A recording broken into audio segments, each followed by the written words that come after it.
Welcome back, everyone, to the Still Talking Podcast. My name is Joe. This is the Still Talking Podcast. I am your host, and today I have a very good friend and colleague, Phill Rebello. Welcome. Hey, what's up, guys? Thanks for having me. Oh, I'm glad to have you here, Phill. Today we have a great little setup today. We got Antara behind the camera. We are live, and we are ready to talk. The first thing, Phill, I just want to dive right into it. Not even quarter one, current events happening in Bristol County. We'll get into more of quarter one and how we're setting that up. But I want to talk about this bridge traffic we got going on. They shut down 195. I don't know much about it. I'm a Wareham guy, so Yeah, it's a doozy. I'm licensed in Rhode Island. I don't do as much business in Rhode Island, but I will. And there are many agents in our office licensed in Rhode Island, so I haven't even gotten the full scoop of how they may be impacted, but this is like a massive impact. Yeah, it's taking 6 hours to get to Providence right now? You could call it more like 2 or 3, depending on where you're going from. So, like my girlfriend lives in Warren, and it took her like 2 hours to get into Providence today. Wow. That's just like unheard of. So the bridge closing is sending traffic through East Providence and into, the other bridge there that gets you into the east side of Providence. And that's a 1-lane bridge. Like these are all less than ideal. These are all 1-lane roads and streets. They were meant to enter all this traffic. It was like you mentioned too. It was like all these houses out there now. Who knows how long this is gonna happen? It was catastrophic failure over there too, right? If I'm not mistaken, the article I was reading was that there's levels to where bridges fail, and theirs was just about failure point, and that's why they had to shut the entire thing down. And they're not letting any cars go through there. Yeah, I'm not an engineer, so I don't even want to get into it. But it's just. It's a zoo out there right now. I just can't even imagine. I want nothing to do with the region unless somebody says, hey, I want you to list my property, and I may have to, charter a helicopter or something. I don't even know if I want to deal with the traffic at all. Yeah, well, who would? That commute was normally a very quick one, and now it's something less than ideal. But I like to see the property owners in that area. Maybe we get those conversations. Hey, this bridge traffic really sucks. Maybe, you interested in selling? Oh, well. Why not get out? Why not get out now? Well, it's certainly a route that you could explore, where you prospect the area and say, tired of traffic, relocate them. That's very reasonable. I like to go for areas, this especially is supposed to last like 4 months. 4 months? The article I was reading was more like 6, and who even knows if that's the truth? These things get delayed all the time. I'm a Cape guy, so Bourne Bridge goes under construction all the time. The amount of traffic that takes from 25 from the bridge sometimes overextends to Middleborough, which is exit 4. That's miles away from where the bridge actually is, and that traffic just goes and goes and goes. I can only imagine. People are going around through Jamestown, and everybody's now getting whacked for $6 a way. $12. You gotta love that. Both ways. Profit off the bad events happening. People are like begging out there to, have that be, put on hold for now. But I've been hearing a lot of jokes around. A couple guys we work with, mortgage industry, have been putting out there.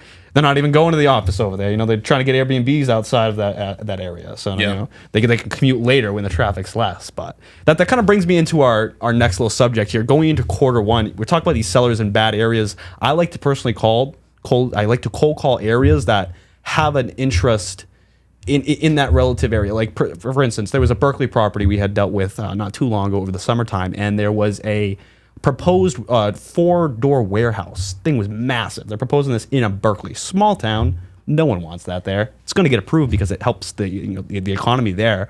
And people in the area do not want to live where those big, heavy trucks are coming up and down that road. They don't want their kids out there. So personally calling those areas, quarter one for me, at least, is going to attack those events. What's your quarter one looking like, Phill? What are you doing to set up your business in next quarter?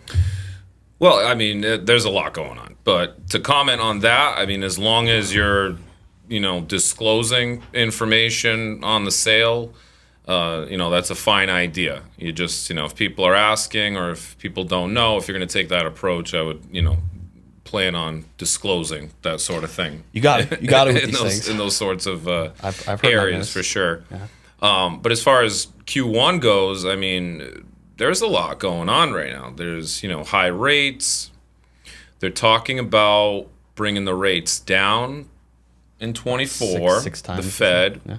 So I don't think that it's enough, and I think that people are getting a little ahead of themselves with what this may look like. Basically, it's looking like it's going to translate into a percentage point. So, if we're at 7 now or 6, maybe the best out there you'll see is a 5 or a 5.5 in 24. So that is not what it was when they were 2.5 and 3. So definitely I wouldn't lean too much on that. But at the same time, we have no inventory at all. So nothing. It's even hard to find rentals anywhere. So inventory is just super low in most regions, and I don't think people fully grasp that. I mean, we could pull the numbers up on any demographic, city or town, even do like a 12-month look back, and you're going to see that the numbers are even lower now for inventory than they were. And I mean, we're in the holiday season, which is a low point in the year, the lowest really for inventory levels. Most people aren't listing their homes. Yeah, and it's rough. I actually around Christmas, but it is rough. I was looking at the numbers yesterday when we filmed up another podcast relative to the year in review. It was quite amazing to me to see that 50% of it was kind of hatched as half and half. 50% of people thought it was a good time to buy. 50% of people thought it was a bad time to buy. Same thing kind of with the seller end of that. And it was weird to see that in a place so divided right now. It's like you look at it, well, is it a good time to buy? Is it a good time to sell? People are getting good prices on their homes, but then you look at the stats and you say, well, actually, a good portion of sellers made out with money, but a decent percentage of that, of those facts, relative to the entire country, keep that in mind, not just Massachusetts where we are, but the amount of, we're getting yelled at by the cameraman over here to stop hitting the table. Or we'll stop doing that. Is it me? Who is it? Yeah, it's somebody. It's the both of us. It's me. It's always me, right? I'm always the problem. But where was I getting this? There was a I believe it was 15% of the country actually lost money on their home sales, even when they used a real estate agent. Which, it's to me that's a big number. And if we are coming up to a point in the economy where we are maybe hitting a flat line, they talk about a soft landing maybe next year. What's your maybe thought on that? A soft landing with the feds? I mean, they're raising rates down, so. I think that if the rates go down, which it'll be incrementally, that it's just going to be busier than ever. I mean, they say every point it goes down about 5 million new buyers into the economy. Yeah, I mean, I think that next year is going to, next spring is going to be very hectic. I think you're going to see a lot of the same sort of over ask activity on offers across the board. It's my prediction. I mean, it's still happening right now. I'm still losing out on offers at times for over ask bids. I mean, it just happened the other day. So it's happening now. Yeah. If there's if people are looking forward to lower rates and the inventory is still low, we're just gonna, people are gonna suffer again trying to buy homes because it's just common sense, really. I mean, we're saying a lot of the same things that most people say, but that's just the reality of what's going on right now. But even though the word is so out there, I'm so intertwined with the real estate industry and, things I follow online and on social and, consumer sentiment. It's like, as much as you think everybody's aware of what's really going on, people don't understand it. They really don't. I mean, you tell people all the time, especially work with the buyers, it's like, oh, I don't want to buy this year. I'm like, you could be missing out. There's a public figures that do say, Barbara from Shark Tank, a couple other notable figures I've just right at the top of my mind can't think of them, but they're saying even maybe these rates come down, home prices could skyrocket another 15%. So they say, which I would guess would be reasonable enough. If rates come down and there's new buyers into the market and there becomes even less of a supply, that's going to become even more expensive. So for buyers to say, oh, I'm not buying this year, I'm going to wait till rates come back down to 2 to 3, they're never going to come back down that low. That was record low. Yeah, I wouldn't really count on that happening for 10, 20 years, if that.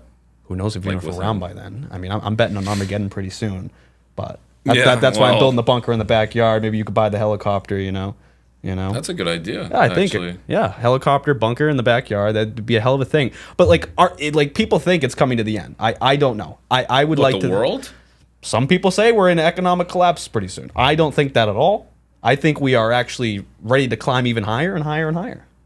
Could be the end of civilization, maybe. Coming soon. That's a little dramatic, I'd say. End of civilization. Well, hey, I know people building bunkers. Actually, there's guys on YouTube he's building a carport out of his driveway and everything like that. So there's people out there that think, things are coming to a crash. That there are disbelievers out there. Like a comet? A comet? Well, you watched the movie with Bruce Willis, right? With the when they land on the Armageddon? Armageddon, was that the one? Who knows? I didn't really care for that one.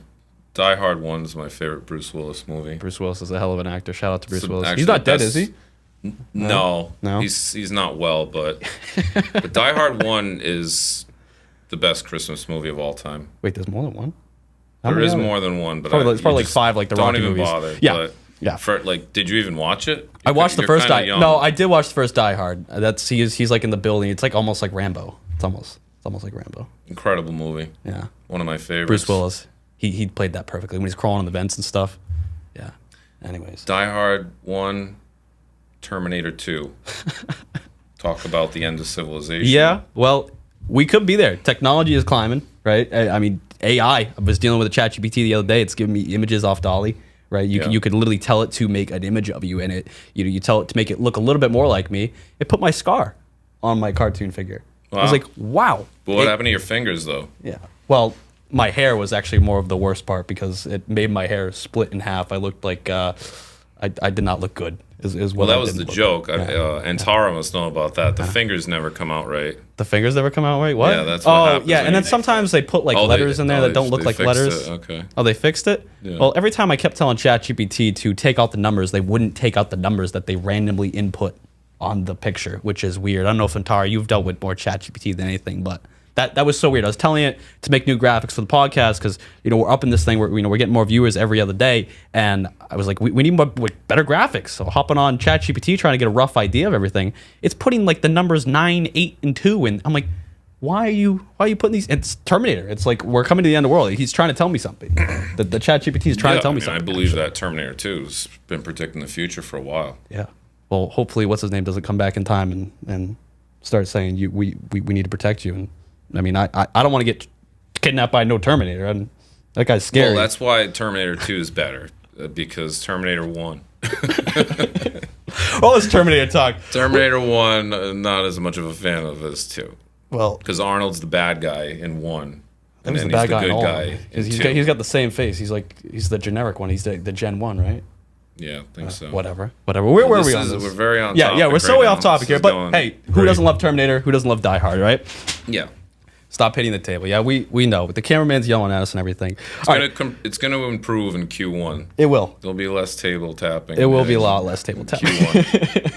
That should be one of your goals. That really should. Well, I want to ask you this, Phil. So in quarter 1, I know many agents actually just left the industry. I'm hitting the table again. The cameraman's still yelling at us. So staying on topic here this time, right?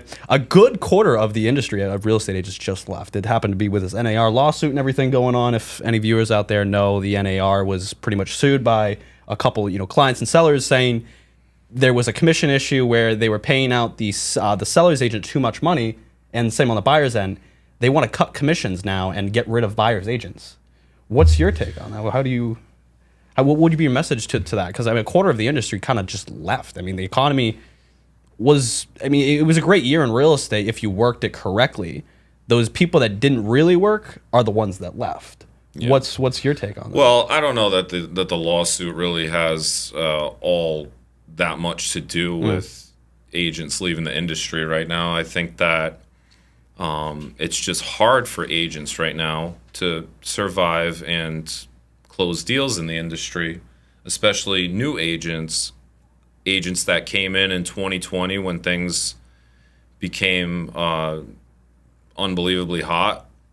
It's like, how can you go from that vibe to like how it is now? I mean, it's a lot different right now, a lot different. Like, you have to prospect. Now, if you were an agent that prospected daily and was continuously working their database and continuously looking for new leads, like from the start, like if you were a new agent in 2020 and you were doing it that way, I think that you're doing fine right now and you're staying in the industry. Yeah. But if you were an agent that came in off the hype and caught good traction and kept rolling with it without all that much prospecting involved, then you may be looking to leave the industry and go find a 9 to 5. I don't know. I mean, I don't wish like that upon anybody. You know, I think it's good for everybody to succeed, and you know, competition's a good thing, and you know, I'm always kind of rooting for everybody. You know, I don't want like to come off too negative there, but the main point I'm trying to make is that like you can't survive in this industry if you don't prospect. I mean, unless you're linked up to, you know, I don't know, multiple different lead flow sources of like constantly getting those, you know, like wealth and sphere of influence and people who are buying and selling, or just you have something established. I mean, you would have had to been in the industry for a long while in most cases. Like, you don't just walk into that kind of situation. I mean, to me, it's like 90% of the industry needs to be prospecting every day, looking for new business, making calls, communicating with people, reaching out. I mean, I've been in this long enough. Yeah. Well, and me being a relatively new agent, I mean, I've had my license for a little bit now, but you know, getting my feet just wet in this new year, you know, coming out of Florida and coming out of a whole nother industry, it's been interesting to see the amount of work you actually have to put in to get deals and how those deals can affect future business. Yeah. You know, I mean, there's a lot that I see online that's just like super interesting. I mean, you go on a site or a Facebook group like Lab Coat Agents and you'll just see it all. I mean, you'll see the experienced, seasoned agents and brokers and team leaders on there talking about their, you know, good experiences and best practices. And then you have a lot of newer agents, you know, asking how to succeed, or, you know, a nice one the other day was asking if $2,000 a month in Zillow spend was worth 4 leads, which is what they were proposed. And I honestly couldn't even believe that some of the comments and replies were, well, yeah, it could be worth it if you convert all of them. And I've had Zillow leads. I've paid for Zillow leads in the past, years ago. I would never spend money on Zillow right now, to be honest with you. it's so saturated now, right? It's just expensive, Yeah, it's because expensive. of where the market went. You know, I mean, it was expensive when I was buying leads like 7 years ago. You know, it's like I could get like 10 leads per month for like $500 or 15 leads or something like That's that. like nothing. That's like nothing. I mean, it's not nothing. That's still very expensive if you're going to go off like a 1-2% conversion rate, which is the conversion rate of these online leads. Yeah, so it would make no sense to spend that $2,000. A thing with me, at least, on getting leads, actually, I've just social media in general. It's the easiest form of lead generation. You hop on, take a video. The fact that TikTok exists and Instagram, you can just take a picture or a video of yourself, and it's free and organic. You can get thousands of views, potentially millions, if you put it out to the masses correctly. That seems to be like the way to go, at least with social media. Well, social media obviously has become super powerful.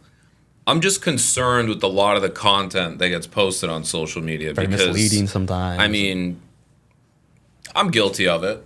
You know, Everyone I mean, is. I've done some things on social that are not like bad, just like kind of edgy, and I've decided to kind of pull it back, tone it down a little bit, and just strive to be more professional on the regular, and it's just the way I feel right now. So and you are very, you know, keen to making the cold calls, putting in the actual physical work rather than just taking the video route and doing that. I've seen you're a hard worker in that sense. I know Zarak has spoke very highly of you before, and you know many other agents. You're a team leader in this accountability group and stuff like that. So really, I see you putting in the physical effort. I mean, I have the back end of it where I put in that work, but I'm not even close to you. I mean, you're making cold calls every time I see you in the office, you know? yeah, like the direction I was going though with that social point is that like there's different levels to it. Like there's people that are going on there like prospecting for leads and people that want to buy and sell, and that's either like in a very professional way or in a kind of risque, kind of like skits and scenes and edgy stuff that's like, it may not even be bad. Like, it's just kind of like, who's that appealing to when you're like making jokes and making fun of like client interactions or lender interactions? I'm just not a fan. I mean, I don't mean to offend everybody. I probably have people in my circle that are like, why? Some people in the comments here be like, thanks, Phil. Yeah. But I just, you know, then there's, I'm not naming names or anything. Then there's others that are like super professional. It's all business all the time. Not gonna lie, I tend to lean that way in my opinion. Like a Ryan Serhant like way about it. Sure, yeah, you could say that. I mean, he's kind of joking edge. He's kind of like, you know, leans a little bit toward the middle, but you got to have some personality too. Yeah. But this whole like, you know, jokes for like clicks and likes as an agent, I'd like to see the conversion rates of like what that brings. You know, and I'm not.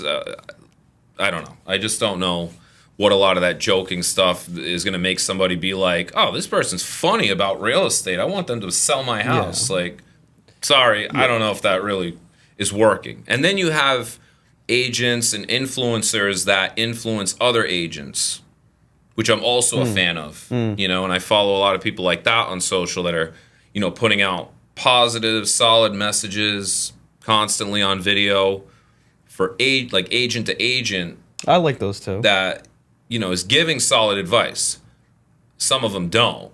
Some of them, you know, might be like, you should buy Zillow leads or something like that. Like, that's your key to success. You'll convert, or some like other pyramid scheme or something. I mean, there's just so much flowing on social right now that I feel like it's, for younger people, it's becoming hard to decipher, like what's, you know, like what's fact, what's fiction, and what's in between. I like how you say it. What's risque? You said risque. Yeah, risque. Risque. I like saying it that way. Yeah, risque. Well, and it's like the back end of that. Like, there's two ways to go about it. You either do the social, or you do the social and the hard work. I know the physical work, cold calling, and like if you want to talk to the viewers a little bit more about what it means to be cold calling. How are you obtaining those calls? How are you working those? Yeah. Are you calling a certain amount? What's the way you kind of hit that? Yeah, so that leads me to like another example I saw in Lab Coat Agents, a post like true or false.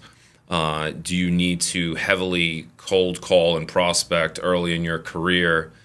And I like had just clicked on it, and all these people are responding false. And I'm like, I'm talking like 20, 25 comments in a row. Like, the post had just gone up. And it's all like false. No, you don't need to do that. Blah, blah, blah. There's better ways. There's this and that. And I'm like, what's the better way? Like, how are you supposed to generate business besides going directly to your sphere of influence first, your friends, your family, and then you're going to expireds and FSBOs, and then you can do all kinds of circle prospecting in different areas, your region. I'd say that's the order. You know, like, that's the key. That's like the key to generating traction in the industry, is like that way. And you can do a mix of it, you know, daily, you know, break it up. But if you're a new agent, like, you have to let your entire sphere know that your friends and family know that you're an agent, because people are shell-shocked when their cousin uses another realtor when they're newly licensed or even a year into it, and like, your cousin didn't know because you didn't let them know. Yeah, and maybe you don't post enough on social or something. And so that was the thing I was going to add. It's the worst too when they know you're an agent and then they just don't even think of you the first thing. I feel like as a new agent, you should be the first person they think about. The first. As a new agent, that should be your goal, at least in my opinion. That's how it's worked for me, at least, is getting these deals in this year has been becoming the guy that everyone knows. Joe Still. Well, Joe Still is actually a real estate agent. I'm Joe Still. I happen to sell real estate. Here I am. Use me. The first person they think about when they think of real estate. Yeah. Congrats on that new listing you got. Oh, yes. How'd you get that one? No, that was a funny one. Okay. Well, maybe we could talk later if you don't want to disclose it on your pod. Listen, we'll disclose it on the pod. It's a very nice place. It's a beautiful, serene wood style in the back. It's got a in-ground pool. There's a lovely tenant inside there right now. Sounds great. Let's find a buyer. What's the address? Yeah. 254 Meadow Street in Carver. Any interested buyers, hit me up. That's great. Yep. Let's just pretend there's not a tenant in there, but there is a tenant in there. Right.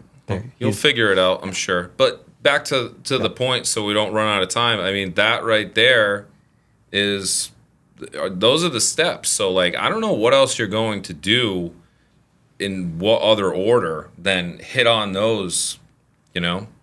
Well, and so, like, I'll ask you this. Everybody's hitting the expireds. Everybody's hitting the FSBOs. So, like, you still got to do it, though. And so that was going to be a follow-up. So, like, if, obviously, like, to call these things in that ladder you're talking about is great and all. What are some more unique ways? I know we previously talked about, you know, calling up people Merry Christmas, or like what's some more unique ways you can get in front of those people in the mind of Phill? Well, it's all about how you approach it. So it's not like the call does not consist of, you know, hi, do you want to sell your house? No? Okay. Happy holidays.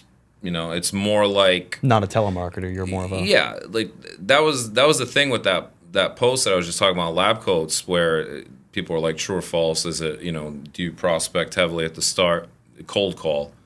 And like, you're not a telemarketer. I mean, you are technically, but like, you're not the stereotypical telemarketer. You're calling to help with the service that you know how to do, hopefully, and achieve, you know, a sale for this prospective client in the best way possible that alleviates their stress and, you know, solves any problems they may have. Or if they, you know, would they need to move somewhere else, relocate, whatever. I think new agents need to get that in their mind more than anything. I think, at least for me, when I first started, and I see a lot of it actually, is these new agents get on the phone.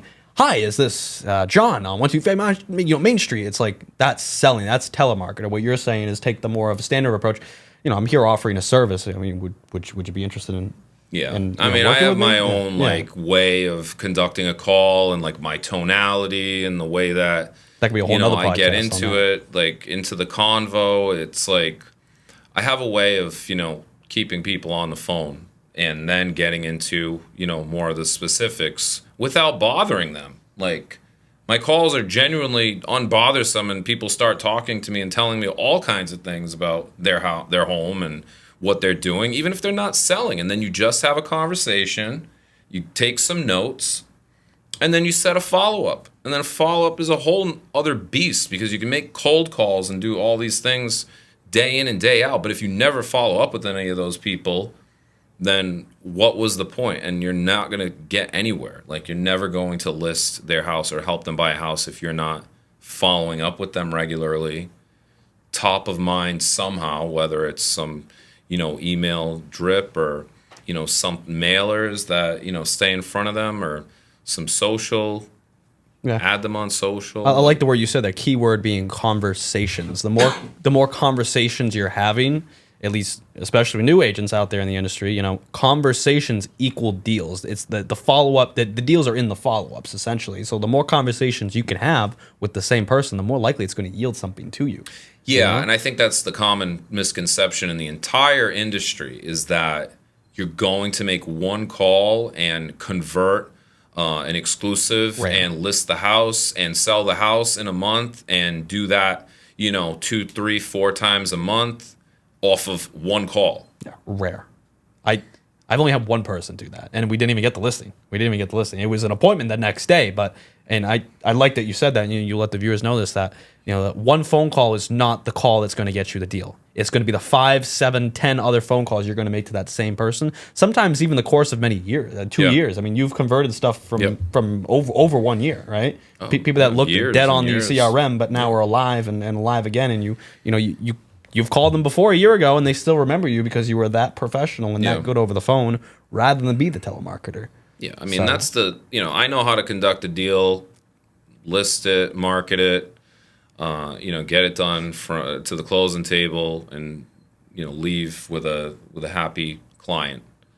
But it's, how do you get that to keep happening and, you know, have the success you want? It's not just about the money, you know, it's about, you know, closing deals and accomplishing your mission and your goals. Like, you have to prospect. You have to be on the phones all the time, calling people, calling new people. I just don't know what else. Like, yes, we've talked about like social and this and mailers or whatever, but like, you have to get on the phones for like 2-hour blocks. Yeah. 9 to 11, 4 to 6, my favorite, when everybody's getting home from work or home from work and sort of settled. Even a 1 to 3 can be effective, or all of the above. If you have no business, you just make phone calls. The only way you're going to get day. business is to have those conversations, and I feel like not a lot of people take that for fact. People, hop on the phones. I'm going to talk to 50, 100 people that are going to say no to me or screw off. Well, you're going to get that 1 or 2 person that's going to sit on the phone with you for a little bit and talk. Maybe it's a very basic, convo here. Somebody, a newer agent would be like, who am I going to call? Yeah. Well, if you don't have a lead gen office, or if you are at a lead gen office, well, you're not going to get as many leads to call from a lead gen office that you need to succeed. That's number one, whether people know that or not. If you're at an office, a big brokerage that doesn't really provide leads, well, you're going to need to figure out a way. And one of the best ways is to hop on, Red-X, Vortex, or, a Mojo dialer. I think that pulls circle prospecting too. I use Red-X, so, you go to the Geo leads, yep. Geo leads. You pay for Geo leads. It's like a couple credits, $75 a month or whatever, and then you have up to 2,500 lead pulls that you can do with that, and there you go.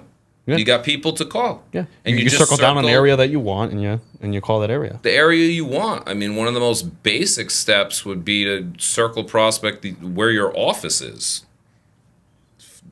Geographically locate, like go right around there. Yeah. And hey, I'm right down the street. Yeah. We've done it around here. We've done door knocking around here as well in the Startmouth location. I mean, another thing that besides just the office is circle prospecting. Maybe if it's your first listing ever, circle prospect around there. Or if it's someone existing in your office, I mean, maybe work it out with them, make sure it's all right. But calling in that area, in that listing, right? When there's one house that goes up for sale, there's normally 2 that falls. Yeah. Right? That's statistically speaking. You can circle prospect any listing. I mean, if you want to keep good relationships in your office, sure, ask them. Hey, do it, because business is not just going to roll in front of your door. It's going to be the business that you're going to have to go out and grab. Well, you were part of the accountability group last session, so you know exactly what I'm talking about. Yeah, and the accountability group is actually something to close maybe at this whole thing out here. The accountability group, it's for those viewers not knowing what this is. It's a more of a boot camp training exercise. Phill and being the team leader on this, he takes all the experience he's had in the industry between cold calling and getting deals done, and just statistically being a top earner, essentially. He's taking that experience and showing all these newer agents and other like agents to just get off of whatever stupid things in your mind and get down to do some work. I mean, what our accountability group was 50 or 100 calls every week, right? Yeah, it's not even that much, right? And you get 400 calls by the end of the month. I mean, you think about how many can convert out of that, or at least good conversations. Than like most agents even get close to, by the way.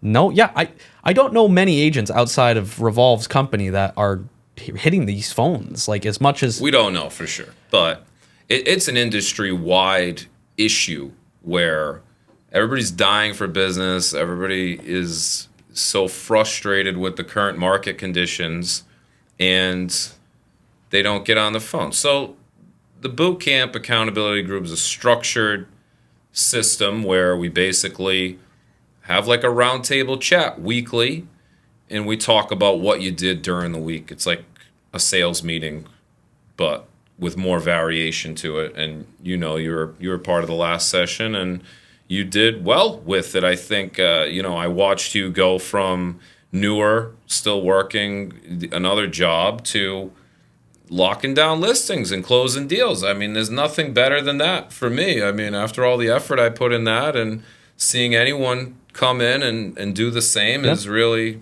like the goal. I'm selfless in it, I just... Well, and I'm glad it's starting back up again. We'd look to do this in the brand new year and maybe go 10x with it, essentially. And I learned so much out of that. Being a newer agent and having you be the guidance on that. I mean, I learned tons just from you, tons from the others. And getting in the deals will give you the most learning, give you the most experience. But you're not going to get those deals unless you follow Phill Rebello's advice. You know what I'm saying? That's really nice of you to Well, come on, Just Phill say thank Rebello. you. He's the guy around here, and Appreciate it. the trap flips on the on the Instagram. Those are great. That's more right? more the edgy stuff that I was The talking risque, about. Yeah, the risque stuff. Don't go posting Yeah, that. You can post. They're great videos, actually. Produced by Josh Pereira, the best. Yeah, Josh is a good Shout guy out. too. But yeah, so we're closing this whole podcast out. I mean, glad Phil I had you on today. I know we ran over through the current events, Q1, what you're doing to prep. The agents in the industry. What are you making in these cold calls? What's the consistency in those? How are you making them? What times? We ran through that. And the accountability group, that's another thing that we need to end this thing out with. I mean, we're starting that back up next year, 2024. It would be great to see all these new agents coming into the company. Yeah. Any other new agents, maybe, looking on, viewers here, come aboard Revolve. We are very family friendly. We invite everyone. And like Phil here, he's seen me grow in ways. And, we would like to see other people, become a better Joe Still or better Phil. Everyone wants to see people grow in this company. And, I think it'd be pretty good for any new agents, maybe people who been having their license for a while, have a job, want to really step up. It's good to see that in this industry, and especially when all these agents just left. Yeah. But Phil, glad I had you on today. It was a wonderful conversation. The handshake right there. That's nice. We got Tara behind the camera. Thanks, Tara, for recording up. Well, everyone, it was a lovely time here on the Still Talking podcast, and we'll see you next Wednesday.